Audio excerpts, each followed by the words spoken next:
Kami dari kelompok 12 akan mempresentasikan tentang materi pelaksanaan desentralisasi dalam otonomi daerah.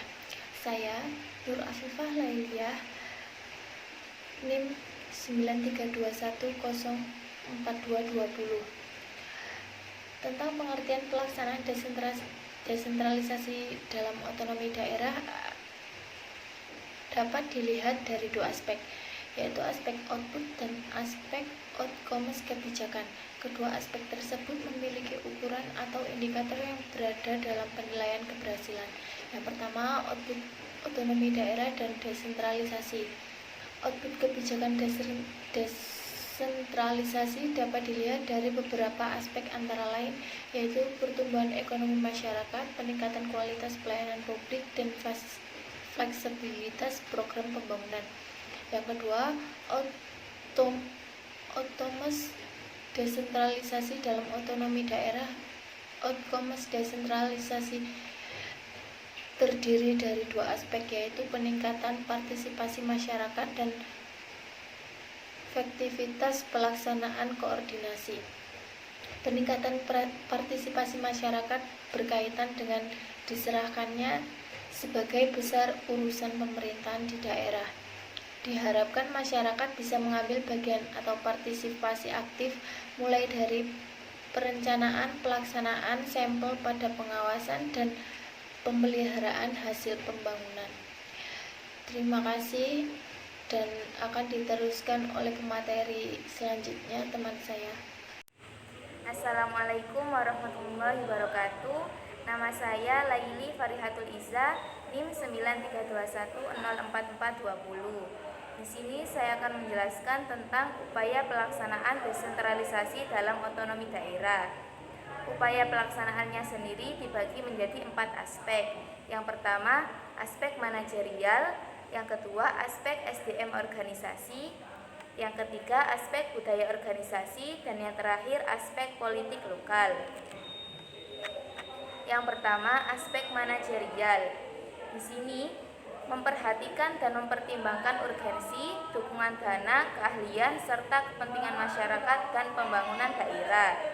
Yang kedua, aspek SDM organisasi, yaitu pemerintahan daerah melalui Badan Kepegawaian Daerah harus memiliki perencanaan pegawai yang komprehensif. Yang ketiga, aspek budaya organisasi, yaitu perubahan sikap mental dari aparatur pemerintahan daerah untuk memiliki komitmen dalam pemberian pelayanan yang berkualitas kepada masyarakat sebagai penggunaan jasa. Dan yang terakhir, aspek politik lokal, yaitu pemberdayaan dari pihak legislatif untuk mampu mengusulkan dan merancang peraturan daerah yang sesuai dengan visi dan misi demi kemajuan dan kesejahteraan. Sekian dari saya tentang penjelasan upaya pelaksanaan desentralisasi. Assalamualaikum warahmatullahi wabarakatuh.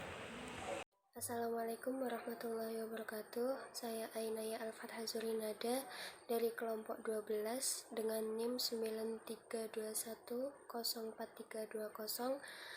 Di sini saya akan menjelaskan tentang faktor yang mempengaruhi pelaksanaan desentralisasi dalam otonomi daerah. Di sini faktor-faktor yang mempengaruhi dibagi menjadi 6. Yang pertama, aspek manajerial. Di sini kemampuan kepemimpinan kepala daerah selaku top manajer di daerah pemegang peranan penting akan keberhasilan pelaksanaan desentralisasi dalam otonomi. Yang kedua, ada aspek SDM organisasi. SDM dimaksud antara lain mencangkup pegawai yang harus mempunyai keahlian dan kemampuan melaksanakan tugas, perintah, dan anjuran. Yang ketiga, ketercukupan pegawai dinas daerah.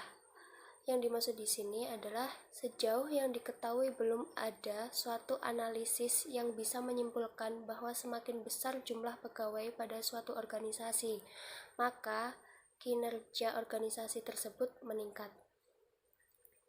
Nomor 4, Kualifikasi pendidikan pegawai. Organisasi yang memiliki SDM yang terbatas tetapi berkualitas akan jauh lebih berhasil dibandingkan dengan organisasi yang memiliki jumlah pegawai banyak tapi kualitas SDM-nya rendah. Yang kelima, aspek budaya birokrasi. Pada sisi lain, budaya lokal juga memberikan warna tersendiri terhadap budaya birokrasi pemerintah, terutama pemerintah daerah setempat. Akan berbeda tampilan birokrasi pemerintah di wilayah Sumatera, Jawa, Kalimantan, Sulawesi, Bali, maupun Papua. Hal ini terutama berkaitan dengan pola pengambilan keputusan. Yang terakhir, yang keenam, adalah aspek politik lokal. Perpanjangan proses politik pemerintah pusat yang berupaya menyeragamkan semua institut birokrasi pemerintah, baik dari segi struktur maupun fungsinya, telah menyebabkan kemacetan proses penyelesaian masalah yang telah berlaku secara turun-temurun pada masyarakat melalui musyawarah mufakat yang merupakan bentuk penerapan demokrasi lokal. Sekian dari saya. Penjelasan selanjutnya akan dijelaskan oleh teman saya. Assalamualaikum warahmatullahi wabarakatuh. Kesimpulan dari materi yang kita bahas hari ini adalah yang pertama, pelaksanaan desentralisasi dalam otonomi daerah dapat dilihat dari dua aspek, yaitu aspek output dan aspek otomas kebijakan. Kedua aspek tersebut memiliki ukuran atau indikator yang berbeda dalam penilaian keberhasilan. Yang kedua, output kebijakan desentralisasi dapat dilihat tiga aspek, yaitu yang pertama, peningkatan penumbuhan ekonomi masyarakat. Yang kedua, peningkatan kualitas pelayanan publik. Dan yang ketiga, fleksibilitas program pembangunan. Yang ketiga, outcomes kebijakan desentralisasi dapat dilihat dari aspek peningkatan partisipasi masyarakat dan efektivitas pelaksanaan koordinasi. Yang keempat, faktor-faktor yang mempengaruhi proses pelaksanaan desentralisasi dalam otonomi daerah di kota kabupaten adalah yang pertama aspek manajerial, yang kedua aspek sumber daya manusia organisasi, dan yang ketiga aspek budaya birokrasi, dan yang keempat aspek politik lokal. Dan yang terakhir dilihat dari aspek output kebijakan, maka implementasi kebijakan desentralisasi dapat dikatakan relatif berhasil. Namun dilihat dari aspek outcomes kebijakan, ternyata banyaknya urusan yang telah diterima atau desentralisasi oleh kota atau kabupaten justru menjadi beban berat bagi daerah. Harapan kebijakan seperti memacu pertumbuhan ekonomi masyarakat, berbagai program pembangunan proyek, pelaksanaannya belum efektif. Terima kasih. Wassalamualaikum warahmatullahi wabarakatuh.